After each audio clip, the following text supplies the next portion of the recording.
Good evening. Welcome. Welcome, everyone. Welcome to this meeting of the Foundation for Science and Technology. Thank you so much for being with us here physically at the Royal Society, and also a warm welcome to our online participants as well.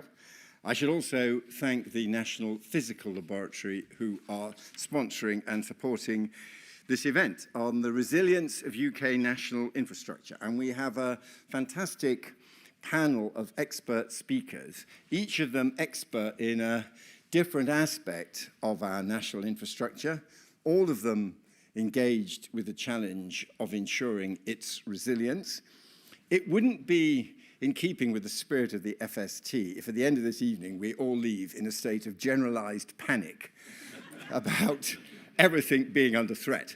So as well as having experts on threat, I hope the framing of our discussion will also be considering the things we can do to ensure resilience and tackle that threat. I had the privilege of serving on a House of Lords committee led by James Arbuthnot, Lord Arbuthnot, on resilience, and know that a lot can be done, but it requires coordinated and determined government action in partnership with regulators and utilities and others. Let me introduce our first speaker, Dr. Deborah Patterson. She is Director of Resilience and Emergency Management at the National Energy System Operator. So she is absolutely focused on securing reliability and resilience in the UK's energy system. Deborah, over to you.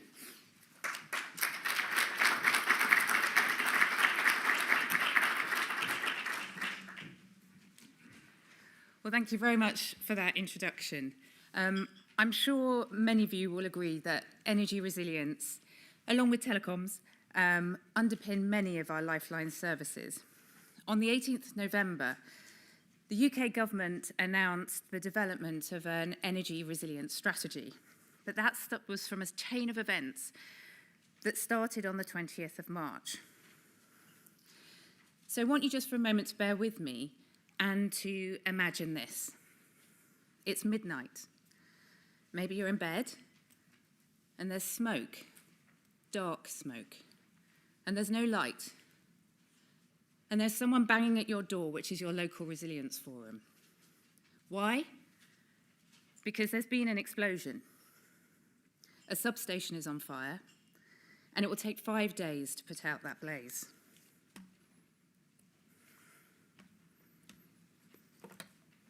That was a reality for 127 people on the 20th of March last year in West London. You may have read the stories of the 200,000 to 300,000 travellers who missed weddings, missed graduations. Maybe you had a plane affected. But 70,000 homes and businesses lost power. Schools, hospitals, libraries, GPs, the tube, railway, traffic lights, even blue light services lost some of their comms. And it happened at midnight. Now imagine if it had happened at midday. Imagine being on the school run or an airport full of people. That substation was not classified as critical national infrastructure because it isn't critical to the safe running of our energy system. And I want you to hold that thought because tonight I've been asked to speak to you about infrastructure, its resilience. But first of all, I want to take the opportunity to introduce NESO. You'll be forgiven for not knowing who NESO is. We are the National Energy System Operator. We're a new public body. We've only been around for a year. We've been created to have a whole system view. We are operationally independent of government, so whilst we are of government, we are not in government. This means we're independent, we're free of commercial interest, and we are the bridge between government and industry. I'm the Director of Whole Energy System Resilience. We have a duty for the security and resilience of the whole energy system. We provide advice and analysis on any risk that might impact any part of the system. We need to provide insights that can improve the security and resilience of the system. Resilience is no longer just about bouncing back and recovering. It's about anticipating, adapting, thriving. So we look to understand all risks, to mitigate and prepare, ensuring there's enough energy, that industry is ready for the coming season, that industry is ready for a bad day. We exercise, whether it's storms or cyber attacks. And in extremis, I have the restoration engineers who plan how to restore the system after a national power outage. But key, first of all, is do we have enough energy? Fundamental tenet of resilience. Resource adequacy. Weather is now our fuel. But what about the grey, still, cold day? Our recent report into the gas security of supply showed we have an emerging risk in 5 years' time, and the government immediately responded by putting out a consultation with industry on how to mitigate this to ensure we have enough unabated gas in the short term. Climate change, we work from a day ahead to 50 years ahead because most energy infrastructure will last decades. As we decarbonise, weather becomes our fuel. It is the cornerstone of our clean energy future. But it's also inherently variable. Adaptation is a strategic imperative. Heat waves strain our grid, storms and fires damage our infrastructure, cold snaps drive up demand, and when there are storms, industry has to step up and respond. We're also in a heightened few years of space weather, solar flares, coronal mass ejections that produce electric fields on our Earth's surface that can damage energy assets. So NESO have worked with industry to develop new protocols on how to manage this. And then there's also malicious threat. I'm sure we are going to talk in our panel later about this in much more detail, but when I'm in Europe, it is clear our European partners are preparing for conflict. Our newspapers have reported activity in the North Sea, with the HMS Iron Duke tracking 25 Russian ships in the past year alone.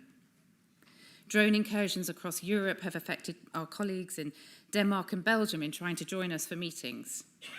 The National Cybersecurity Centre says ransomware is an immediate and disruptive cyber threat. NESO's own security team is acutely aware of how adverse hostile states would like to place people in our control room. 57% of UK CNI has experienced a supply chain incident, and in telco and energy together we saw hybrid attacks on the Polish energy system only last month. In terms of physical sabotage, Berlin had large chunks power knocked out due to fire.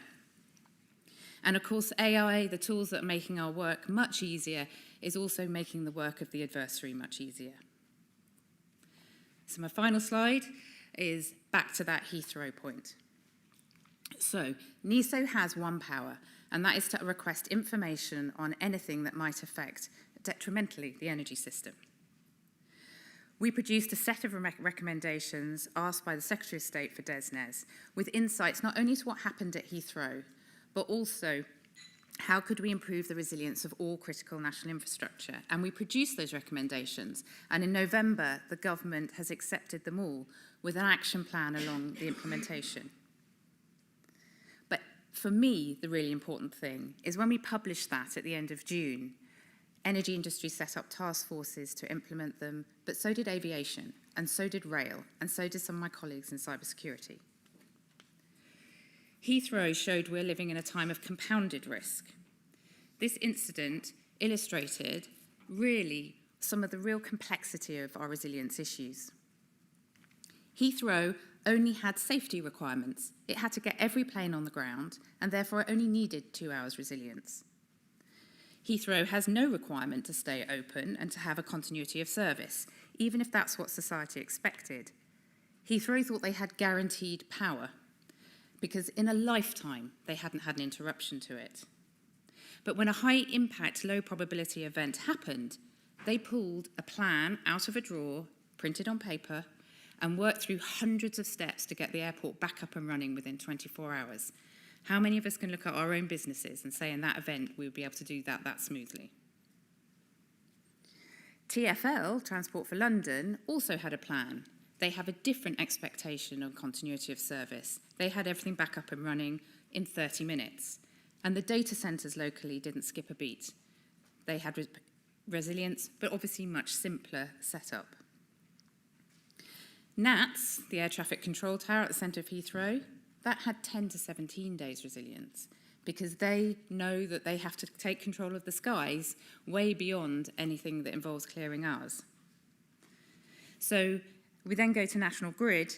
National Grid runs the transmission system, but it doesn't deal with the end customer. It doesn't know whether it has a corner shop or Heathrow, depending on it. National Grid hadn't looked at compounded risks on their sites. So they hadn't featured how one transformer fire might affect the other transformers. So all of this leads to no shared understanding of what resilience meant in North Hyde for all the customers around there. So it brings us to, what is the societal expectation of resilience? What does that mean for government as it defines those standards? And what does it mean for industry that needs to deliver it? And I'm sure I'm going to be exploring those issues with my other speakers. Thank you.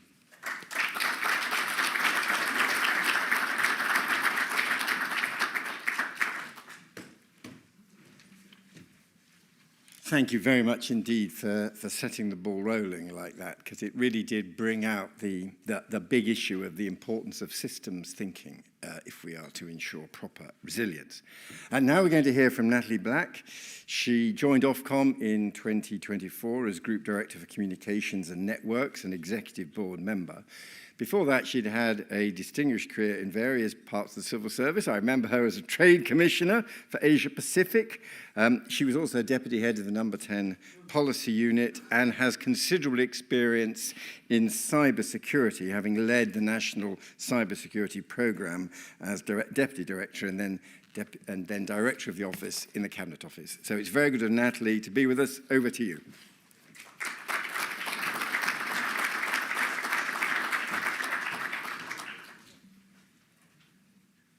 Good evening, everyone. It's an absolute pleasure to be here, and a big thank you to David and Gavin for bringing us all together. If the FST's job is to make sure you have a sleepless night tonight, my job, I think, is to inject some urgency. Now, the irony is not lost on me, coming from a regulator. That might not be what you expect, but I think it's fundamentally necessary. At the end of the day, resilience is not a luxury. It's the quiet, unseen foundation that keeps our country moving. When a single software error in a mobile operator's core network can lead to nationwide disruption for individuals and businesses, and a subsea cable fault can leave island communities cut off for days, our vulnerabilities snap into focus. These moments expose a simple truth. Our world is interconnected, interdependent, and more fragile than it appears. As David mentioned, I used to live in Asia, and I describe it like living in the future. Geopolitics was very real, climate change was very real, digital adoption was sky high. And so resilience was part of the national psyche. It was a core part of the national strategy, and it was genuinely something that everyone worried about, from the top down and the bottom up. And that's what I want to argue. I want to argue that resilience is now central to national security, economic stability, and most importantly, public trust. In the UK, Ofcom's research shows just how embedded communications have become in everyday life. 95% of adults are online, relying on digital connectivity for banking, work, healthcare, education, entertainment, you name it. Our society is stitched together by fast, reliable networks. And when those networks fail, the impacts are immediate and serious. The economic fallout is enormous now. Downtime, lost productivity, expensive recovery, and cascading supply chain disruption. We've all seen the high-profile recent cases, whether that's the Marks & Spencer's breach that cost them over £300 million, or, of course, Jaguar Land Rover's attack, which was labelled the costliest cyber attack in UK history at close to £2 billion for the British economy. But socially, the consequences can cut just as deep. People are disconnected, they're exposed to misinformation, and in the most serious cases, they're unable to reach emergency services. That is why strengthening the resilience of increasingly virtualized networks is a priority for Ofcom. Our task is to respond to technological change in a way that works for people and businesses today, while enabling the innovations that will define tomorrow. So resilience is no longer a back office concern, it's the front line of national confidence. Communication networks have become a true system of systems, as we were just hearing, connecting homes and hospitals, power grids and ports, finance and public services. In a world this connected, risk behaves differently. It compounds, it cascades, and often it arrives when you don't expect. But modern networks are powerful because they're interconnected. But that same complexity creates fragility. A misconfiguration, a software bug, a damaged cable, small causes, big effects. And supply chains amplify this risk. Communications depend on global vendors, shared platform, and cloud infrastructure that stretches across borders. And resilience today is no longer about individual assets. It's about how systems behave under stress. But none of this should lead to pessimism. Remember, I want you to be upbeat and getting on with things. Technologies are reshaping risk, are also transforming how we manage it. Innovation is giving us earlier visibility, faster response, and smarter recovery. AI is already strengthening networks in practice. Operators are using it to optimize backup power during outages, and we continue to see momentum build in satellite innovation. This is an area we're watching really closely because Earth observation systems keep progressing to warn us earlier and more accurately about what is going on down here.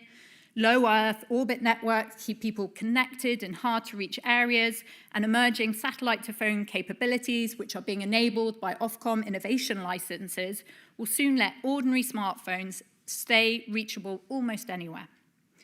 And globally, companies like Cisco and Nokia are building the open telecom AI platform to embed resilience at scale, while operators, including Deutsche Telekom and Singtel, are collaborating through a global telco AI alliance.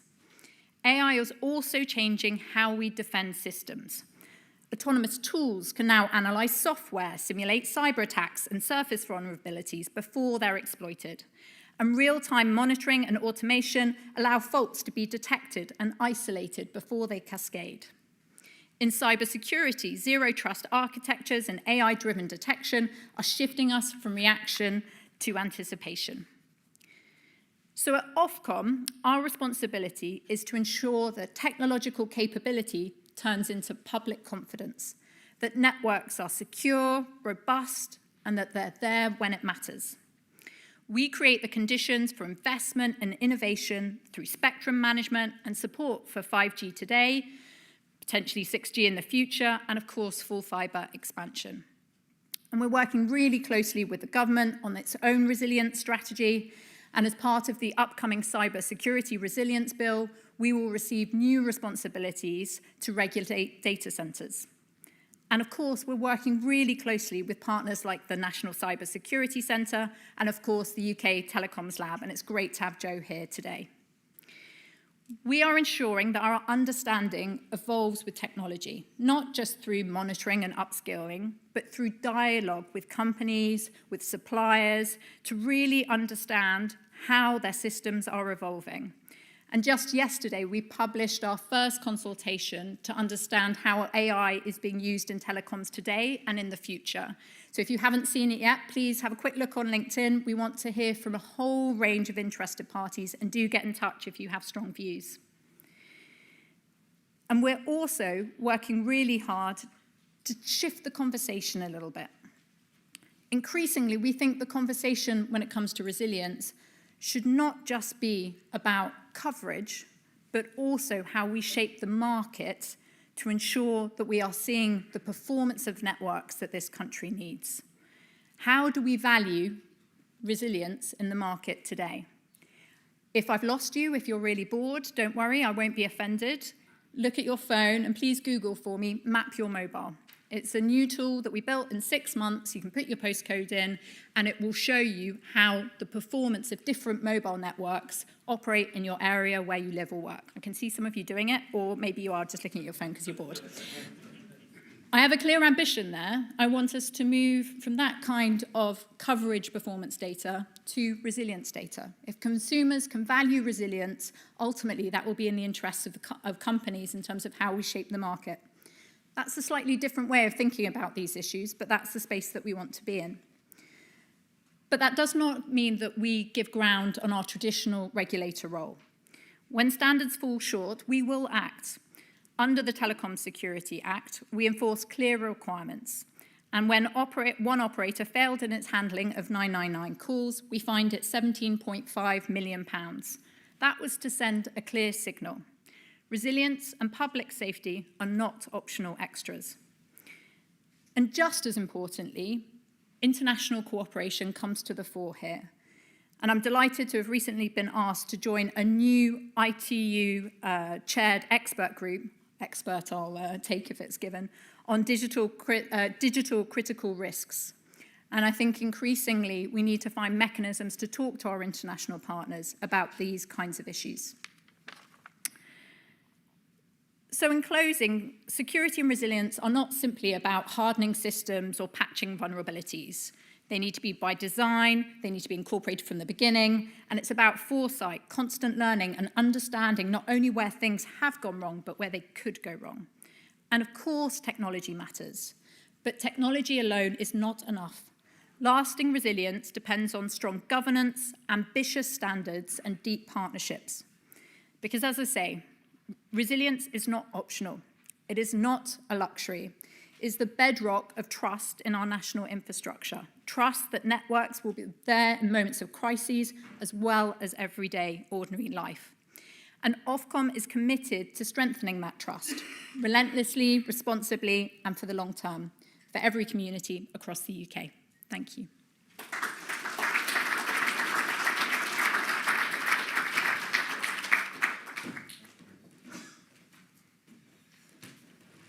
Thank you very much indeed, Natalie, for that perspective from the Ofcom angle. We're now going to hear from Blythe Crawford, CBE, who recently left the RAF as an Air Commodore. His service ranged from Baghdad to the Ukraine, so he has practical experience of resilience in a military context. He has recently joined Tiberius Aerospace as Director Grail, where he will be focusing on partnerships, including with government, in the quest for resilient national defence and security. Blythe, over to you.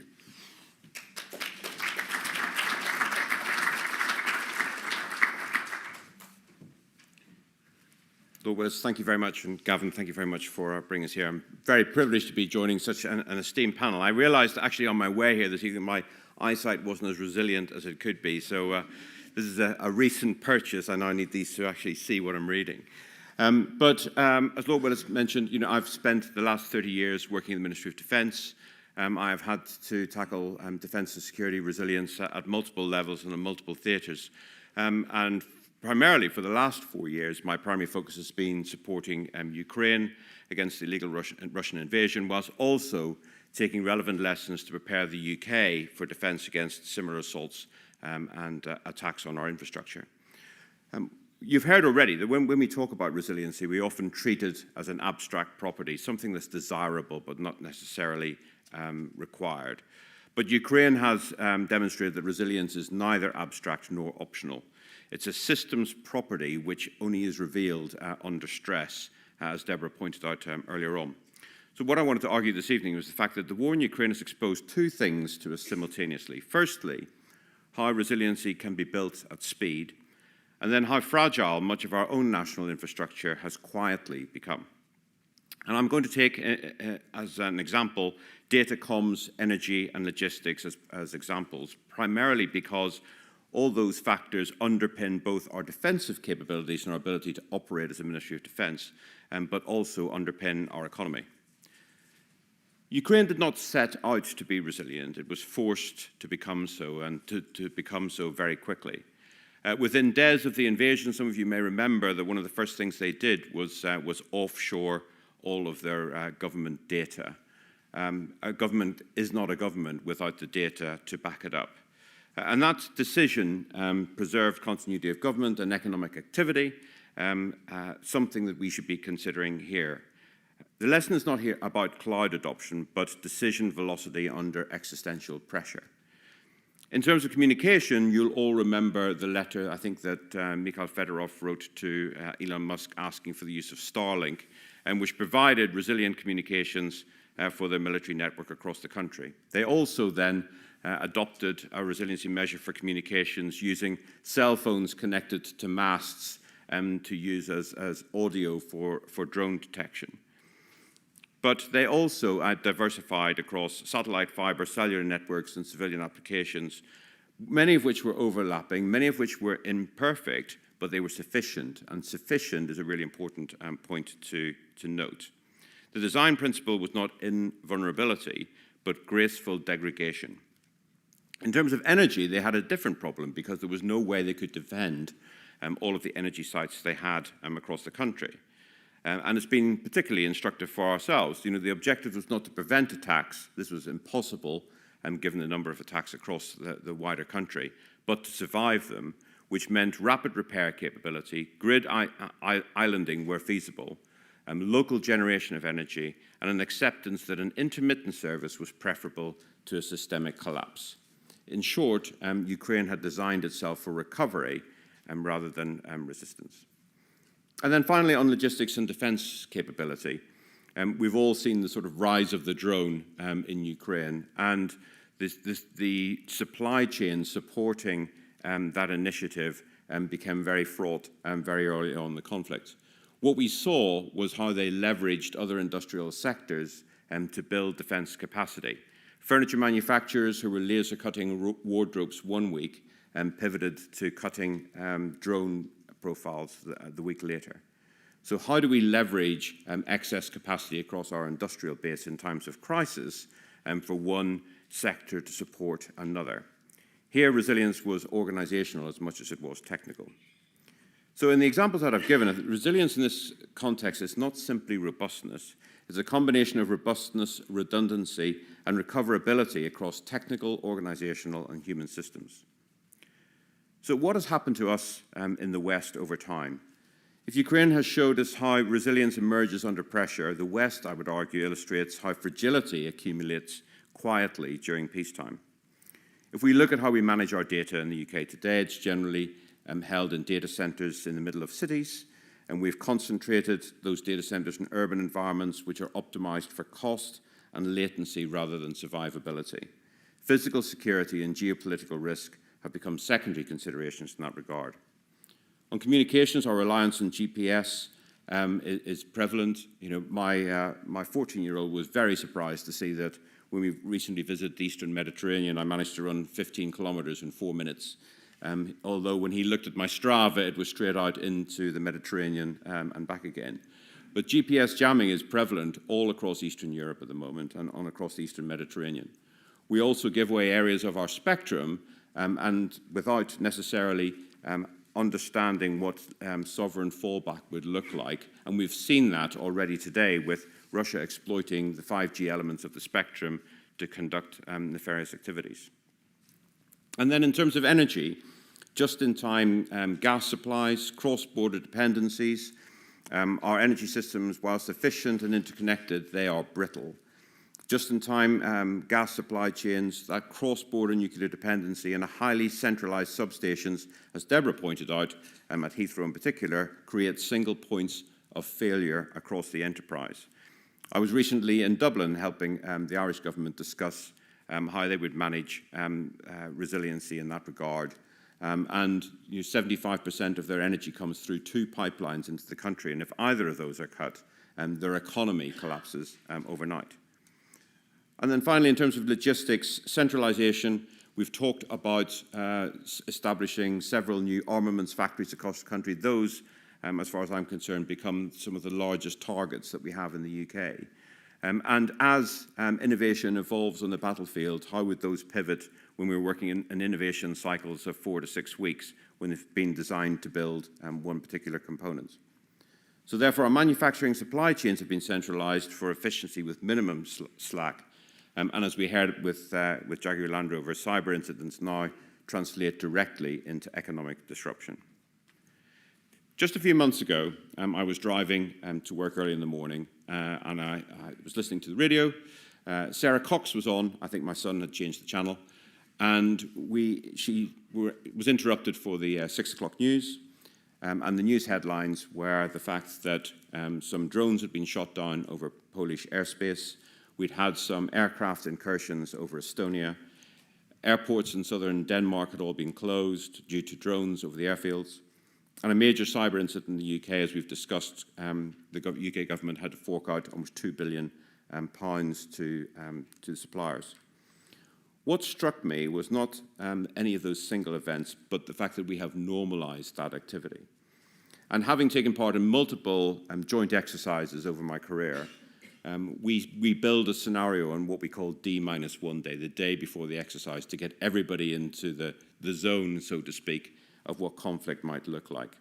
And what I was listening to on the radio that day was the D-1 scenario that we play to our forces on exercise.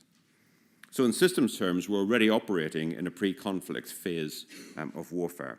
Some say already at war below the threshold of conventional conflict, but well within that domain of strategic competition. And we've seen Russia's efficiency in operating at all levels of state government, including information, energy, logistics, and data. So what we are seeing today on the information side is data is now dirty. It is AI-generated content, misinformation, algorithmic amplification has turned information itself into an attack surface. Whose truth do you listen to? Communications, GPS jamming and interference with undersea cables is always a news headline. They are not hypothetical risks anymore, but routine strategic tools. 75% of Europe's data runs through Irish waters, and yet they don't have a navy in place to protect them. Recent grid failures across Europe should read as stress tests, not anomalies.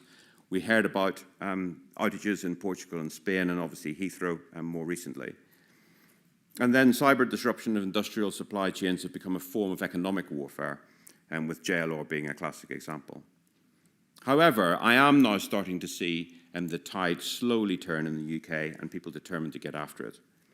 In terms of data, I've been fortunate to work alongside the Alan Turing Institute, where we are starting to pivot the organisation to focus on defence, national security and resiliency, where we can potentially focus on sharing AI models across government departments to address some of those resiliency concerns.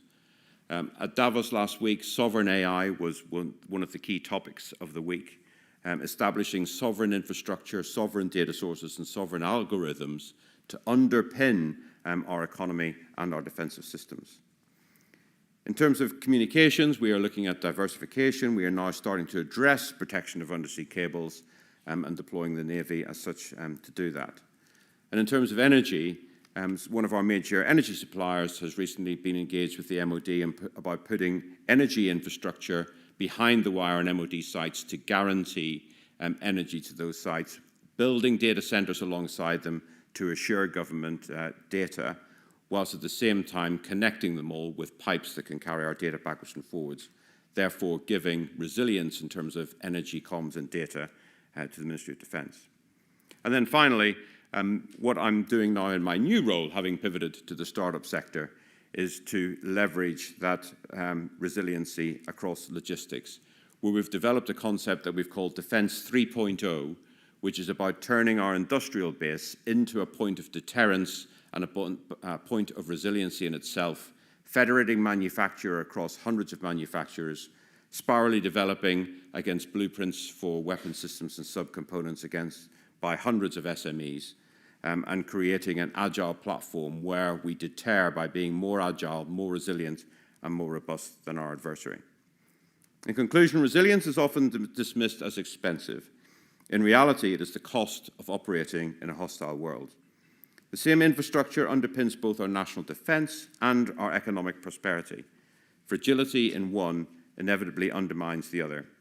So investment in resilience may appear costly in the short term, but history shows that the long-term costs of systemic failure are far greater to our economies, our security, and our sovereignty. and I look forward to having a discussion with you later on. Thank you.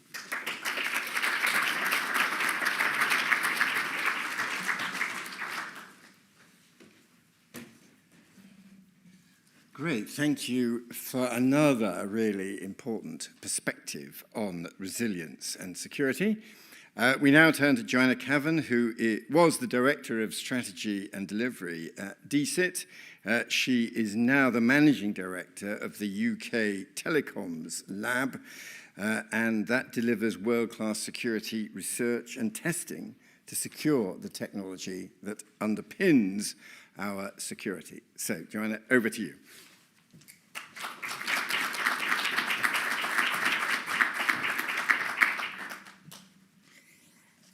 One of the disadvantages of going forth in such a brilliant lineup of speakers is a lot of your sandwiches have already been stolen.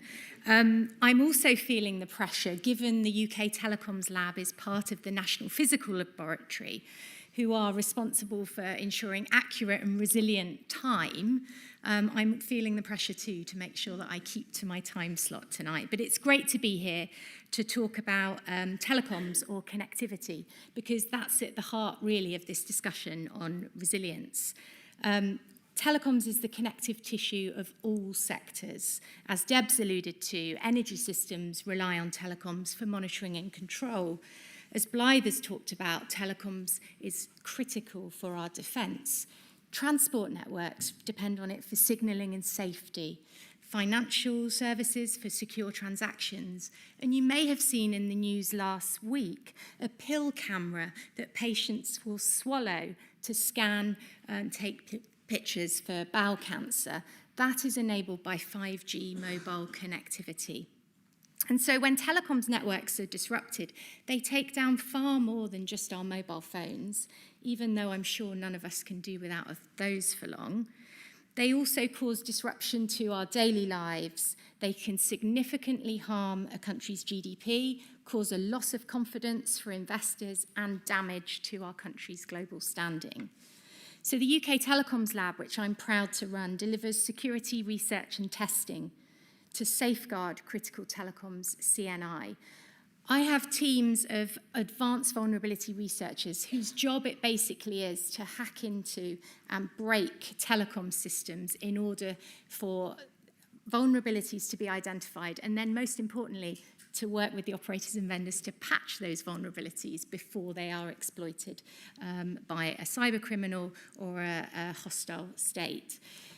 My advanced vulnerability researchers talk about their work as not a science, but an art, because they actually have to think like an attacker in order to be successful, and they have to think how someone would try and break into an attacker system. The recent vulnerability that we found in our lab would have cost the UK economy £1 billion per day if it had been exploited. It would have caused a severe outage affecting nearly all mobile phone connectivity in the country. So resilience isn't just a security imperative, it's an economic one. Recent years have shown us that these risks are not just theoretical. And the message coming out of Davos last week from the top telecom CEOs was that connectivity now sits alongside energy and defence as mission-critical infrastructure. I'm just going to talk to two threats. There are many threats to telecoms, critical national infrastructure, but I'm going to focus on two tonight. So the first is cyber attacks. Telecoms is actually the second most targeted sector for cyber attacks after government. We've seen large-scale cyber attacks disrupt mobile and fixed-line operators. In fact, in my first week in the job in Luxembourg, the company Post Luxembourg was subject to an attack that took out their 4G and 5G mobile networks for more than 3 hours, leaving people unable to make calls, access banking, but also significantly because the 2G fallback system got overwhelmed, people were unable to call the emergency services. Imagine not being able to call the emergency services when you needed help. So you can imagine my relief on my first week in the job that that wasn't happening in the UK. But we do constantly think about how we would respond in such a scenario. In other examples, attackers have gained persistent access to telecoms networks. For example, Salt Typhoon, which is the long-term and persistent Chinese state-sponsored attack. That compromised telecoms companies worldwide and was used for cyber espionage. And in conflict zones, as Blythe has talked about, telecoms infrastructure has been targeted both physically and digitally. The second threat, which is a key threat to the telecoms critical national infrastructure, is actually the networks themselves. So the complexity of modern telecoms networks today is a threat in its own right. They are vast, they are distributed, they are global. Our infrastructure is no longer just pipes and wires and substations. Our defense systems are no longer just kinetic. All of these systems require software, data, and networks. And in order to keep software, data, and networks online and secure, that requires a multitude of different skills. Ollie Whitehouse, the CEO of the National Cybersecurity Centre, recently said that we know more about what's in our sausages than what's in our software. In addition, modern telecoms networks are converging. They're no longer just fixed and mobile telecoms. I would never have thought when I was roaming around in the countryside looking for a base station in the middle of a field to take radio frequency surveys in relation to a murder investigation, I would never have thought in the future I would be looking for a base station in space. Telecoms is now converging. Satellite is being used already in the UK to improve coverage in not spots. We're seeing a lot of telecoms operators using public cloud. And all of these examples of telecoms converging with other technologies are increasing the risk profile of telecoms CNI and making it much harder to achieve resilience. Building higher walls or battening down the hatches, which is generally what you try to do to improve security, just doesn't work when you have a system that is so interconnected. And that's why the work that we do at the UK Telecoms Lab is so important. Our advanced vulnerability research identifies vulnerabilities in the technologies deployed in today's networks and gets them patched before they're exploited. Because we're independent and we're 100% funded by government, we don't have the same commercial pressures. So our testing actually complements the testing that the operators and the vendors do. We're able to spend more time and go deeply to look at what the security risks are and then help the operators to improve the security of their products. Natalie talked a bit tonight about technology being a force for good, and actually we're seeing lots of examples where technology is helping to improve security and resilience. For example, how AI and automation will play an increasing role in threat detection in networks, adopting zero trust architectures, etc. But ultimately, I'll make the same point as Natalie, that technology alone will not save us. It's not a silver bullet. And the very technology that has the ability to improve our security and resilience also has the ability to increase the threat if it's not deployed safely. So I'd advocate for two things. First of all, we need to take a whole system approach to resilience. It's not just about the technology. It's about making sure the UK generates the right partnerships, the right incentives, the right skills, and the right culture. And second, we must build security and resilience in by design and default. How do we make sure the UK has more influence in shaping international technology standards so that we do secure the technologies of the future, so that we think about engineering resilience by design into early product life cycles? The stakes are really high if we fail, as the speakers tonight have set out. But if we succeed in achieving national resilience, it'll be a source of national strength. It'll not only enable innovation, it'll protect our citizens' way of life, and it will deliver economic growth. Thank you.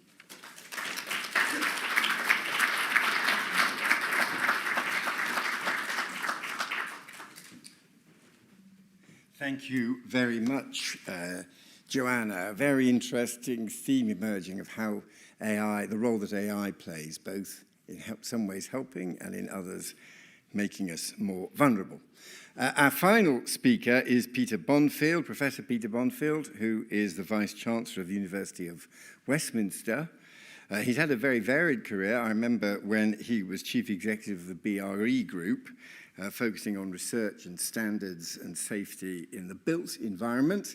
He's also conducted reviews for the government in areas involving public sector food procurement, property, flood resilience, and also after the Grenfell fire. So, Peter, we very much look forward to your intervention.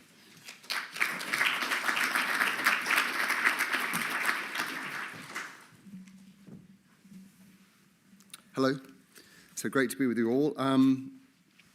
So I've done a number of these independent reviews for the government when there's been a problem, and when basically to solve the problem or to make progress towards solving the problem, you need an array of different people to work together in concert to help things be better. And as Lord Willett said, I've done that in a number of areas: forest and woodlands, food procurement, flood resilience, energy efficiency, Grenfell just after the fire, procurement of everything post-Brexit for the government, one or two of these things.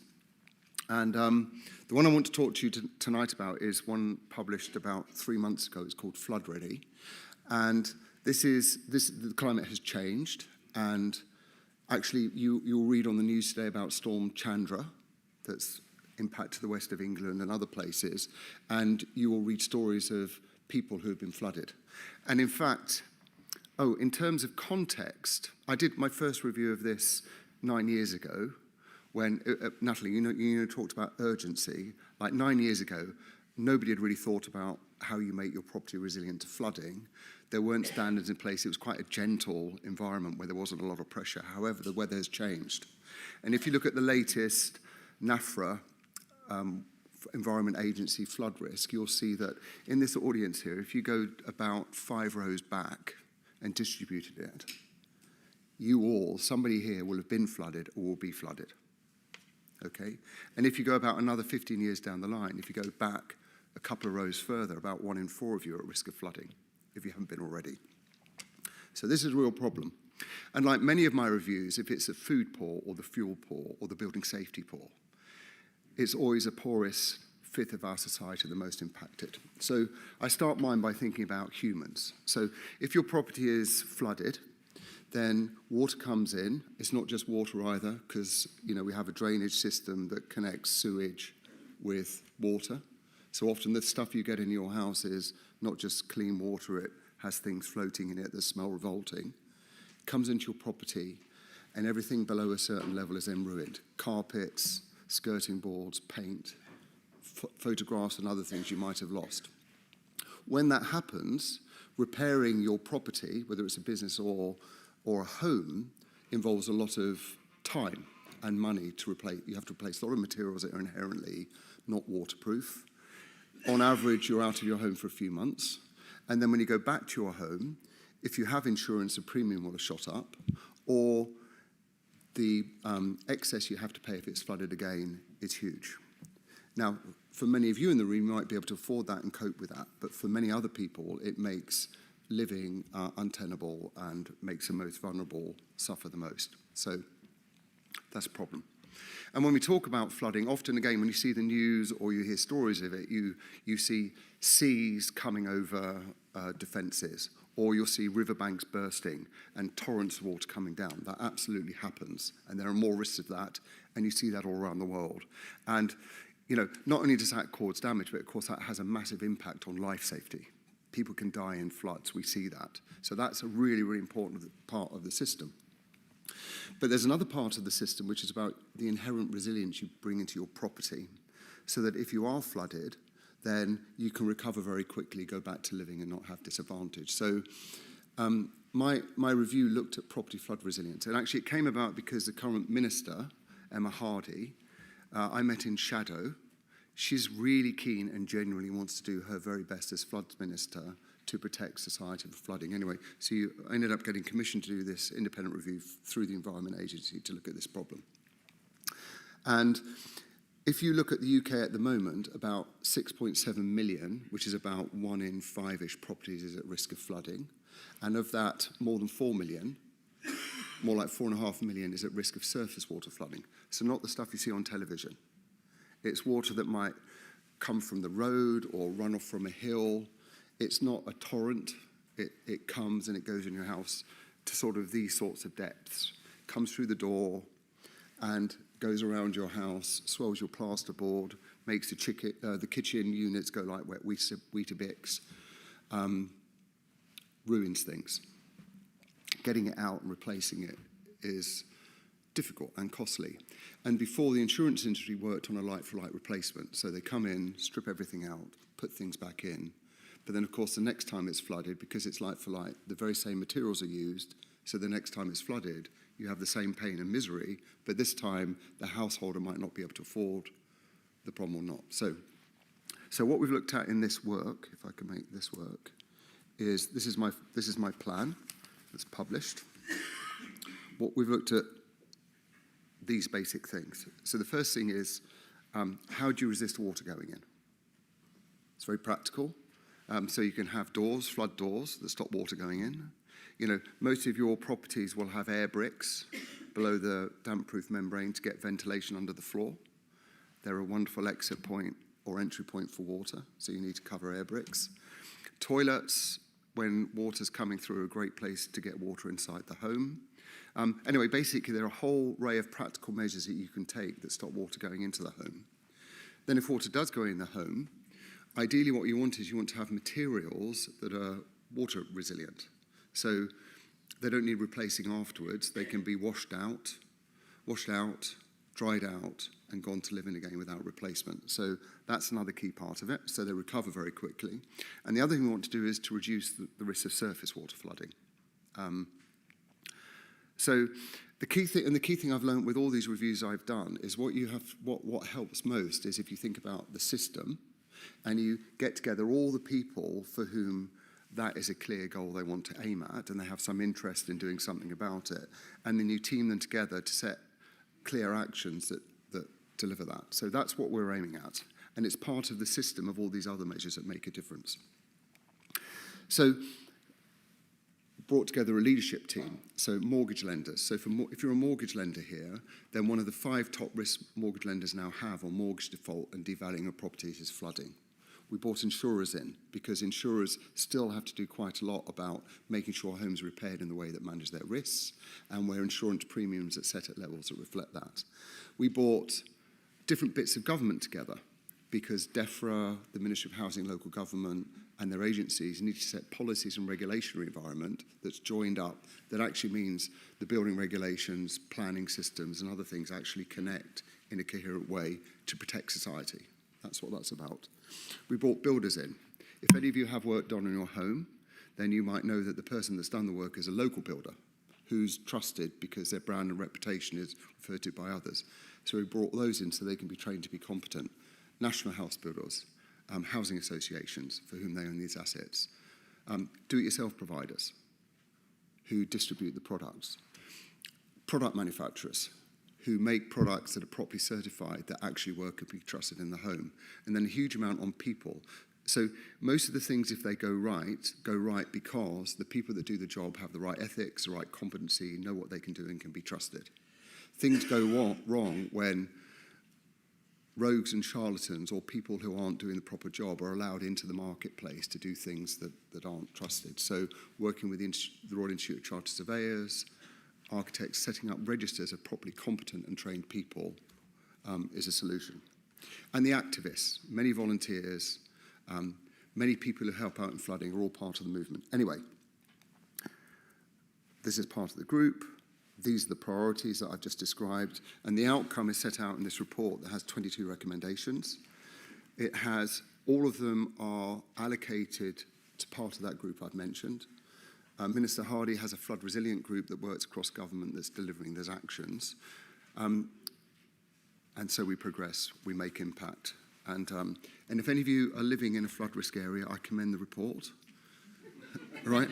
But more I commend the information places. So, for example, we have a floodmobile that is out on the road and will be at those properties that are being flooded now, so the householders are able to act. Anyway, there you go. Thank you very much.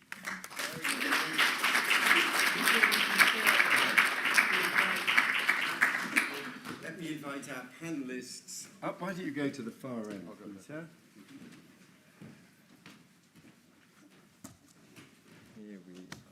just squeeze that in there. Let me get everyone else in here. Brilliant. Good. Well, fascinating presentations and looking at resilience from several different angles. And we're also getting some great questions coming in on Slido, and people are already undoubtedly seen the code number.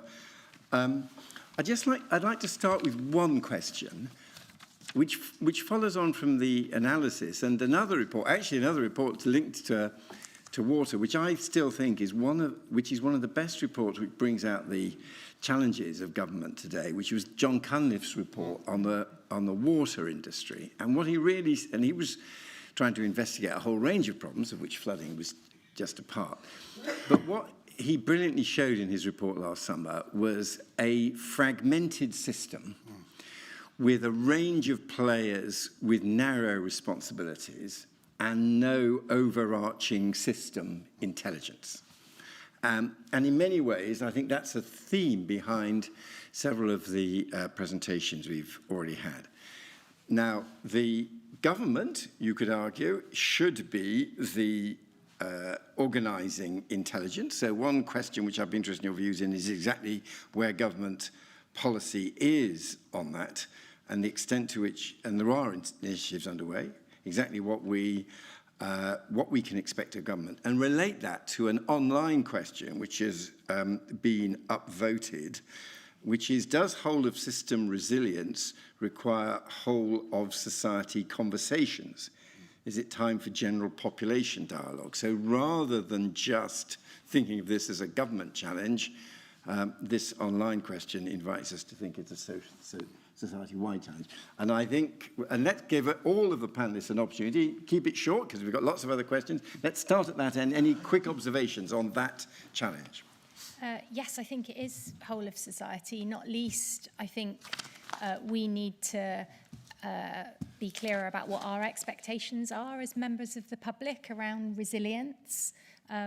But also, I think members of the public have their own role to play. If you look at most cyber attacks, phishing, etc., we need to increase awareness within everybody working in businesses, members of the public, as to what the kind of frauds and scams are and how to prevent some of these cyber attacks, which can lead to these pervasive incidents on our critical national infrastructure. Thank you. Blythe? Yeah, I'd absolutely agree. You know, we have argued for a long time that, you know, defence of the UK is a whole of nation approach. And one of the reasons I picked on data, comms, energy and logistics is, you know, those elements have underpinned our national defence for a long time, but they also underpin our economy.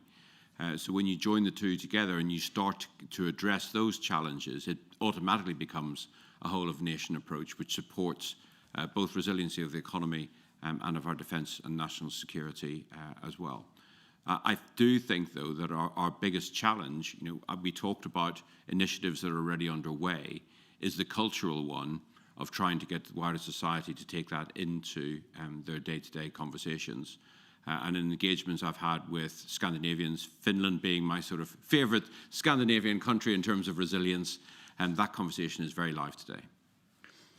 And Natalie, especially given your role in the past inside government, inside Number 10, and you're strongly connected, give us your assessment also of how the government's resilience work is now proceeding.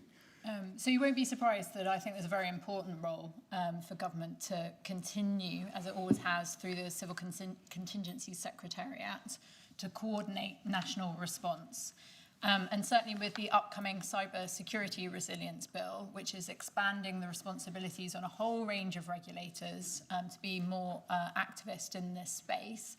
There's a lot of pros to that, but it's also a lot of cons, particularly from a business point of view. And I think it's going to be very important for DCIT and others to make sure that there is that coordination, because particularly of times of stress, as we've been hearing about, that's the last thing you need, lack of clarity about responsibility and ownership.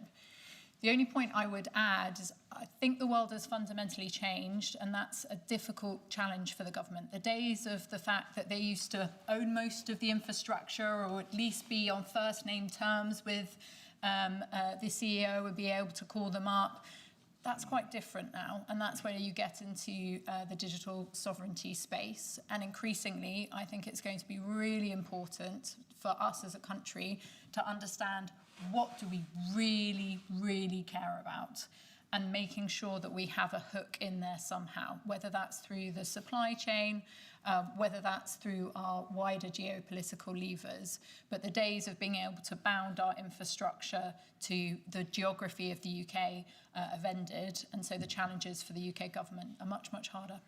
Thank you. Joanna, then Peter, and then we will turn to the physical audience before we go online. Joanna. So, yes, I do think societal resilience is really important.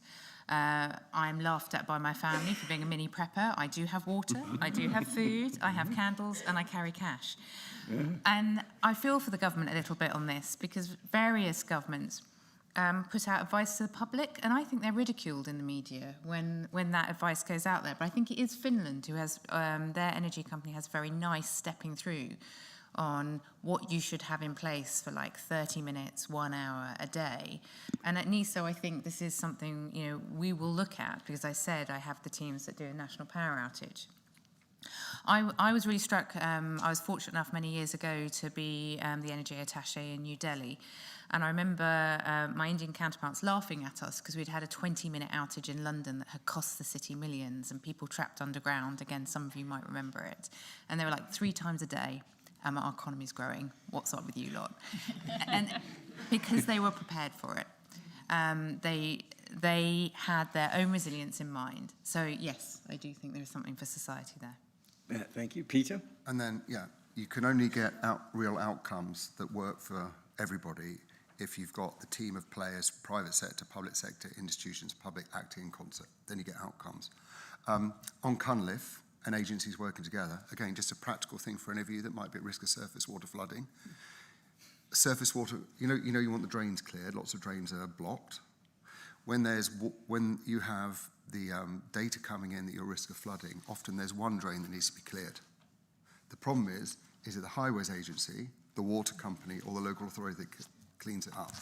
And as long as they know and they act, you're okay. So there's something about that simplification. And then for ministers, I work with so many different ministers of so many different shades of politics in different ways. And what I found is you need a minister who's very clear on their wants.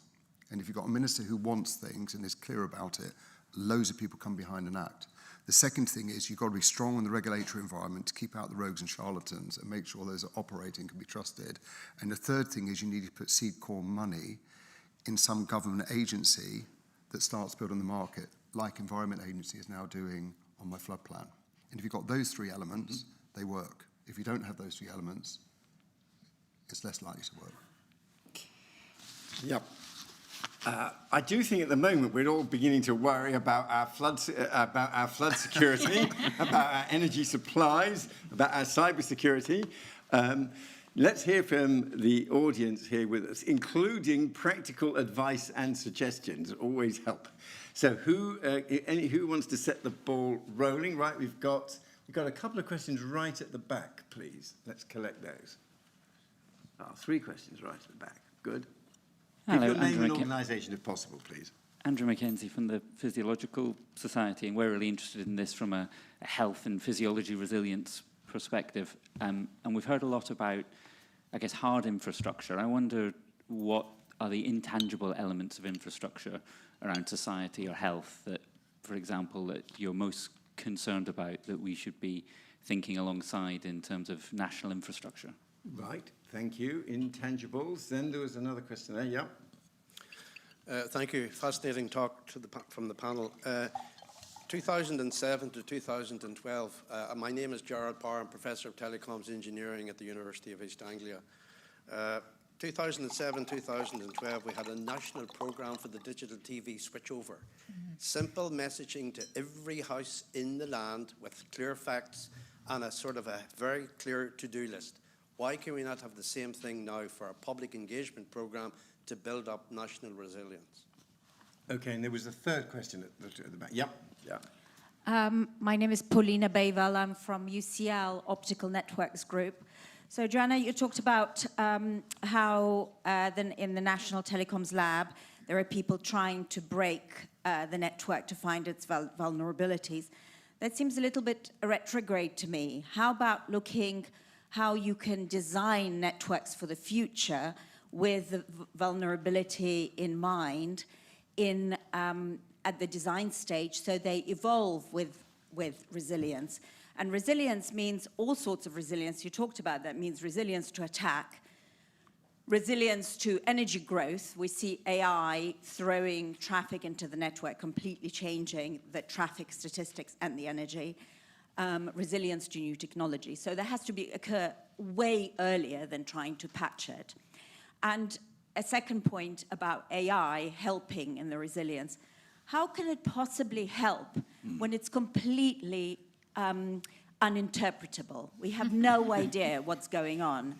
And so you need physics-informed systems to make interpretable AI. Yeah. I'm going to start with Joanna and Natalie, then we'll go to the other panelists. But especially for Joanna and Natalie, the AI, there was a sort of interesting theme. One strand was AI makes us more vulnerable.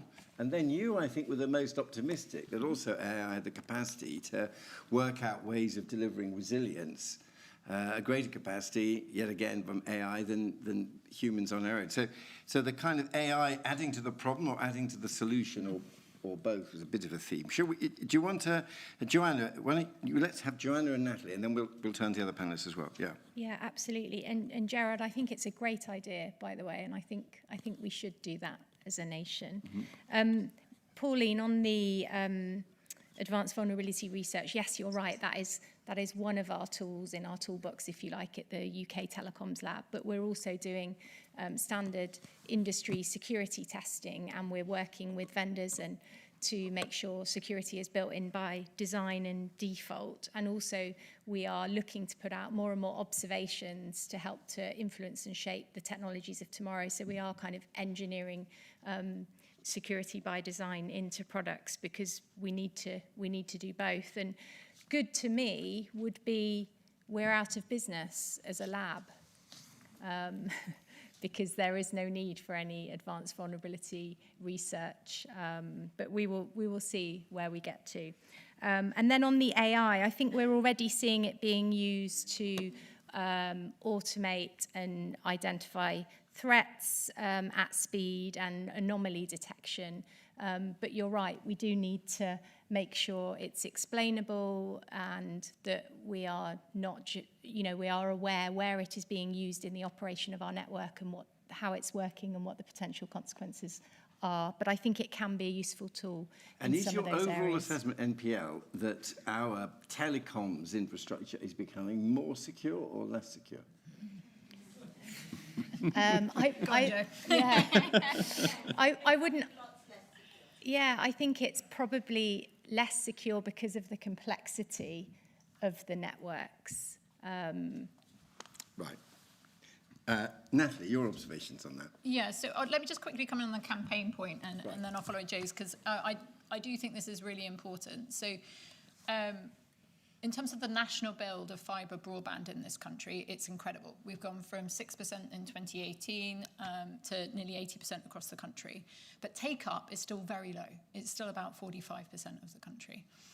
But fibre is incredibly more resilient than existing copper networks. But we don't really have that debate in this country. We talk about price, and you can understand why and everything else, but price has been steadily decreasing for a long time now. And if we're serious about really driving take-up of a more resilient broadband network which supports SMEs up and down the country, big companies, et cetera, then we do need to get into this space. And it's something we haven't collectively done yet. So as you can tell, I am very enthusiastic for us to find ways to do that. On the AI side, yeah, look, I am a tech optimist naturally, which again is a bit odd maybe as a regulator. So I am a bit split personality. But I also think we have to be realistic about what is happening here. Being in a regulator at the moment is tricky. And it's intellectually very challenging because what we are regulating is fundamentally changing, number one. But also the how is getting more complex. And we need to be honest with ourselves that asking for requests for information, simple Excel spreadsheets about are you doing this and are you doing that? What is that really telling you about what is going on in networks? And I don't think we should leave the opportunities of AI just to the bad guys, to put it very simplistically. There are opportunities to leverage AI to better understand what is going on in our networks. I completely agree with you. We've got to work out how to audit our AI agents, particularly if that's the mechanism that we go down, more effectively and more of a transparent way. But let's be part of that discussion now, rather than let it be shaped by others, and then as regulators come along 10 years later and say, actually, we think you should do this, this, and this. So it's a big open space. I think no one actually knows what the answer is, but personally, I think if we are going to really be part of the game in terms of understanding what is going on in our networks, then you need regulators who understand these tools, who are actively trying to shape them, rather than pretending it's not happening. But the fact is the genie is out of the box. Very interesting. Let's get some other perspectives, Deborah, and especially, of course, from the energy side. Yeah, so firstly, on the government campaign piece. So often I hear called like CNI needs to make sure it's resilient. It needs to understand its interdependencies.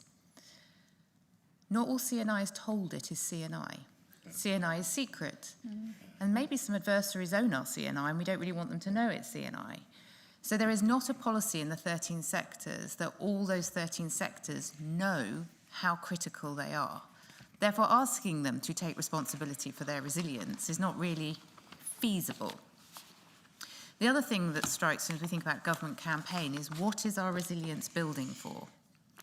So, for example, between the wars and in Second World War, we built a grid that was anti-fragile and it stood up really, really well.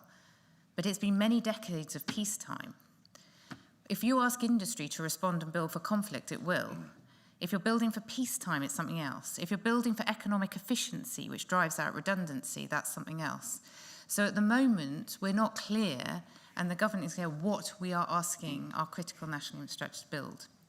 And then to loop that back to the gentleman from the Physiological Society about the intangibles, I think it's about relationship. And I hark back to a different John Cunliffe era when he was the Bank of England, and under his tenure there was the who you going to call. And there's something for me, and for you, many of you here will be involved in companies and organisations, maybe even lead them, is thinking through, in a disruption, do your staff know what to do? Do they know what you expect of them? Do you know how to phone them? Do you know how to contact them? And for us, a National Energy System operator, one thing came clear to us is we restore the system, but we couldn't ask people to come back in a power outage with no power, potentially no water, no traffic lights, without their families. So in terms of the tangibles, as we think through our people plans, they know they're to bring their families with them because we can't expect them to leave them in that scenario. So in the intangibles, it's thinking through that as much as anything else. Very interesting. Peter, your observations, including that question about intangibles and kind of how much, in your fascinating work on all this, how much unpopular understanding there is of the issues. So the first question. Yeah. So the first questioner, that's a massive issue. And in fact, one of the things going to happen, I think, in the next one of these is that's the topic, isn't it? On resilience. Or, Gavin, is that the next? Anyway, there's an event coming up, I think, which is going to address that topic, but that's huge. So building human resilience, understanding that. And I've seen it in my reviews, the food poor, the fuel poor, the flood poor, the building safety poor. There's a really important element there. In my work at University of Westminster, a huge amount of the work we're doing there is focused on how you create healthy communities through diet, walkable neighbourhoods, activity and interactivity, data, preventative things that reduces the need for sickness treatment in the NHS. So that is a massive question and a really important topic that impacts all of our topic areas and many others. That, and in my review here, a key part again is informing people so they are empowered to take the action and to respond to things that happen in ways that support their well-being and help them recover quickly. But it's a great topic, which I'm sure is the next FST event. Talking of coverage of that topic, oddly enough, wearing a different hat as a trustee of the Booker Prize, one of our shortlisted novels this year, The Land in Winter by Andrew Miller, is set in the 1963 freeze. And the freeze and the breakdown of a range of public services is the setting for the novel, if you want a different investigation of these issues. Now, we're going to hear from Blythe, but I want to actually add in a question online that you in particular, with your experience, may want to comment on. So in addition to the question we've already discussed, how does our understanding of resilience as a nation compare to that of our allies and adversaries in terms of commonalities and differences? Your observations on that would be particularly interesting.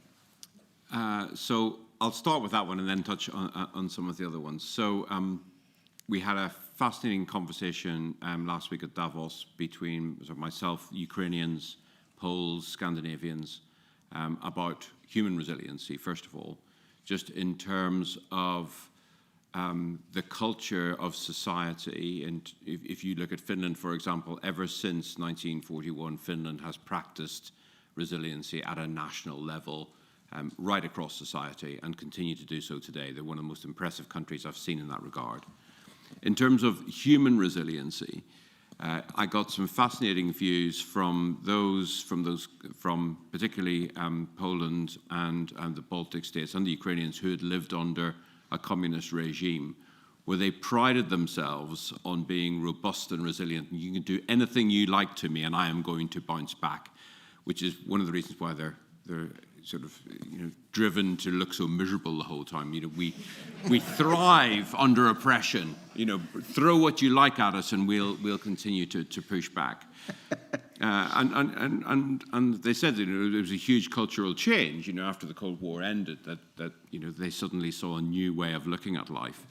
So there's a fascinating conversation there, just on the human side of it. Back to the intangibles bit. If everything we do involves technology, process, and people, and Deborah's talked about the process intangible aspect of it as well, but there's a whole human aspect to it as well, and there's a live debate about the younger generation and how resilient they are in terms of their interactions with others and with society. In terms of our relationship and understanding of the technological and process resiliency, again, I would look at the Scandinavians as a brilliant example of how to do it well. A few years ago, I was lucky enough to go to Finland, and I was having a conversation with the chief of the Finnish Air Force and told him that we were going to come to Finland and land on one of his motorways, because they only have a similar small number of core military bases, but for each of those military bases they have 10 satellite bases, which are essentially, they shut down the local motorway and they go and land aircraft on that. And he laughed at me and said, it'll take, with your risk culture in the UK, it will take you years before you come to Finland and land on one of our motorways. Anyway, 4 weeks later, we landed at Typhoon on a motorway in Finland. And surprised everybody. He ran 3 red lights and got 2 speeding tickets. But the point was, we proved that we could do it. And I think that cultural aspect of risk analysis and risk tolerance allows you to pivot quite quickly to respond to crises when you need to. What concerns me is we do not, back to the point about the narrative and exercising it, we don't practice it enough. And I think getting society used to being able to pivot and to be able to respond to that is really important. If I may, very quickly, just on the AI aspect, because this has been a very live topic in the Alan Turing Institute and how we're going to address that. A colleague recently wrote a paper, Alan Brown wrote a paper on the UK being at a crossroads in terms of AI, which I thought was a really clear observation, where do we follow the American path of, go after the primes, it's a free-for-all, and let's go as quickly as we can and monetize it as quickly as possible? Do we follow a European route and overly regulated to its extreme, which means you'll never make any progress? Or do we sit somewhere in between? In the typical British fashion, we tend to sit on the fence on everything, don't we? So I think there is a middle ground there, and I do think that we can monetize AI and get after it from an economic perspective, but I do think that for resiliency and for the critical aspects of our national infrastructure, we need to put a sovereign structure together there that gives you the robustness, that gives you the resiliency you need in times of crisis, so as when your free-for-all economic aspect goes tilt, you still have that robustness that the country can still function underneath it. Right, very interesting, thank you. Now, we are beginning to run out of time. There will, of course, we've got some questions that have been heavily upvoted, I want to call. We will have an opportunity over dinner for people here who are staying to cover your questions then. Is there any person in the hall bursting with a question who's not staying for dinner? Because if you will have a... Right, good. We're going to have a fantastic time over dinner with our physical participants. Let me invite the panellists for their final comments on the two most upvoted online questions. First is, how should we measure how prepared we are?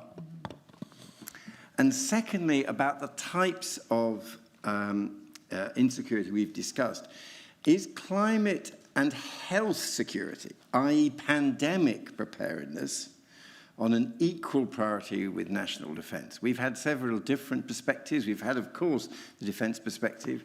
We've had the water, flooding, climate perspective. We haven't really done much on health. We've had the digital environment. Some relative weighting, of course they're all interconnected, but some relative weighting would be of great interest. So those are the final two questions. Brief answers and any final observation you may have. And let's start at that end of the table. Peter. So top measure is how many households, when they're flooded, are back living in their home a week later. Right. How's that? Very straightforward. Yep. We can measure that. Yep. In my former constituency of Havant, where we still have a house, we're by the coast. We had flooding 9 months ago, and most of them aren't back yet. Yeah. So that's a very good challenge to set. Yeah. Next.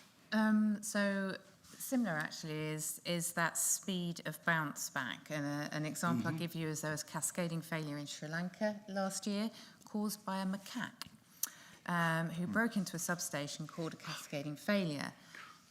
Colleagues who had parents out there, they didn't notice because they had sufficient resilience to ride that outage.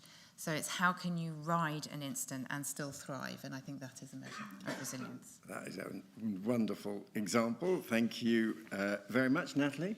Well, I think you're in danger of everyone agreeing because increasingly we're in the same place at Ofcom, partly because of what everyone's alluded to. I'm surprised hasn't come up more, cost.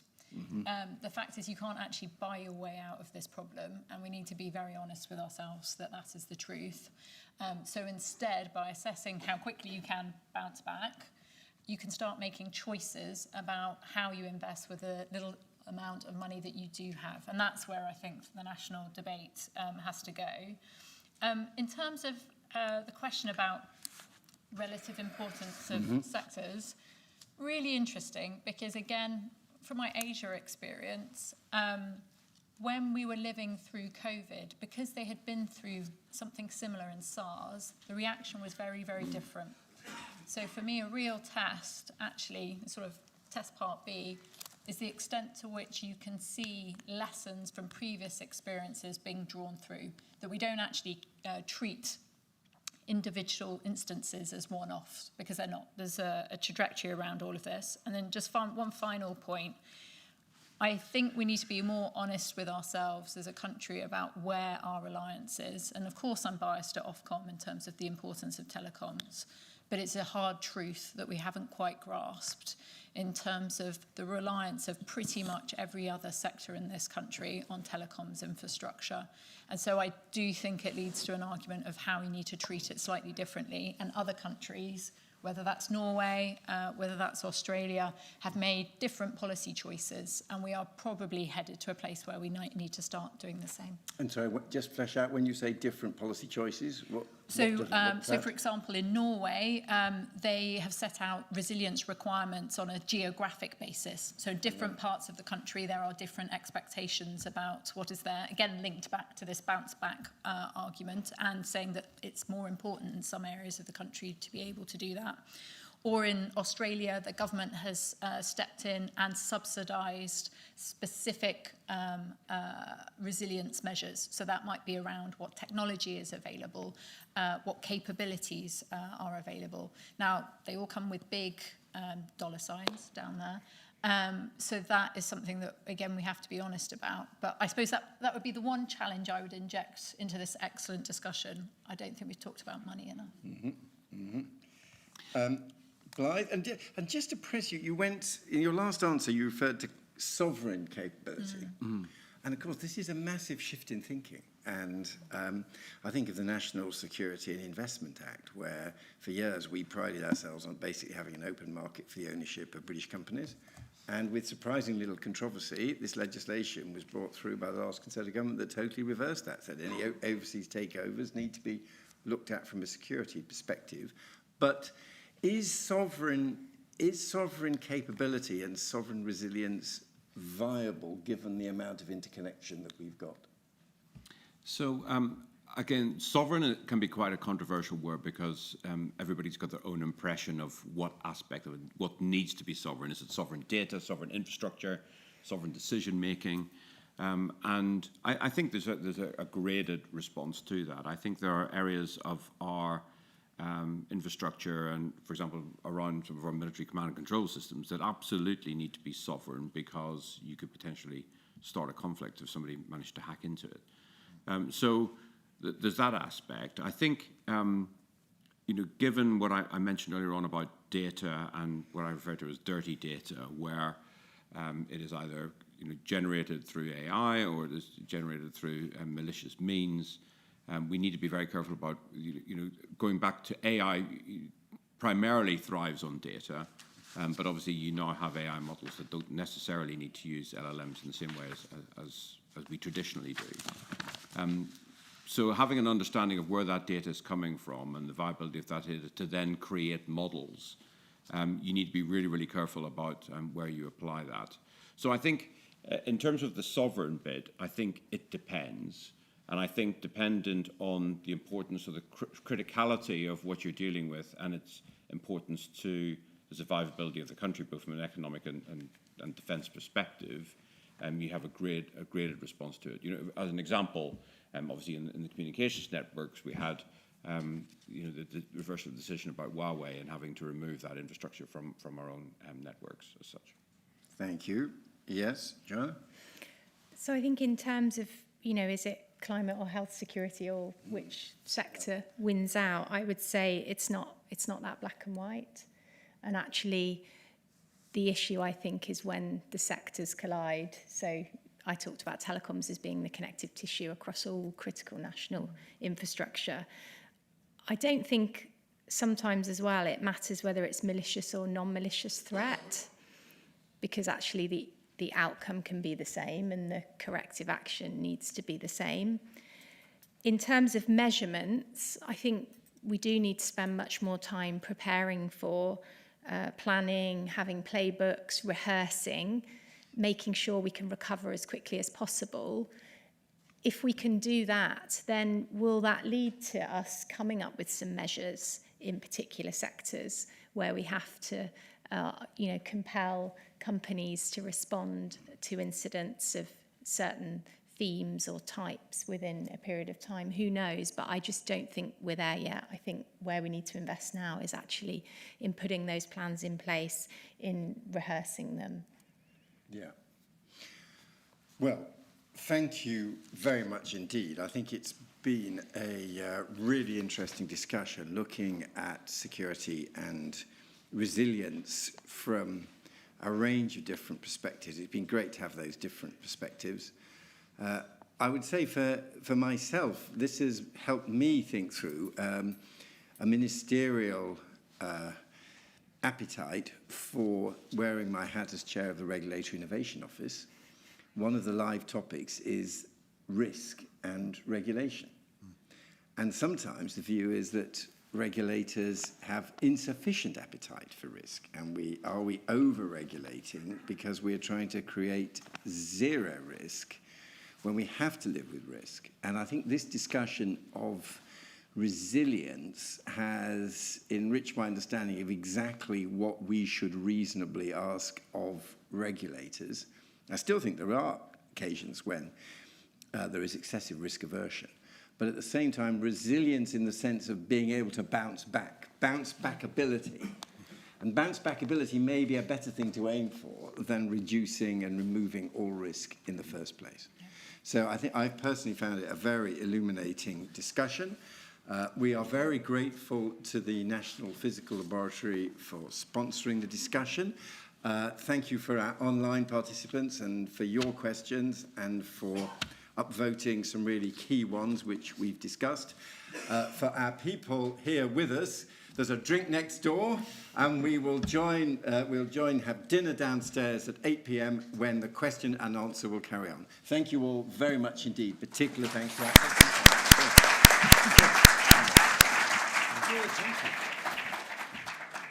Can I just say, one or two people haven't been able to turn up for dinner this evening. So if anyone's not signed up for dinner but is tempted to join us, there will be some food for you if you'd like to do that. So just go downstairs. And Thanks. also, I should have said something in answer to Peter's earlier comment. Our next event is related. Our next event, 25th of February, enhancing the UK's preparedness and resilience to climate change. So it's climate change next on the 25th of February. Thank you all. Yeah. Thank you very much. No, thanks.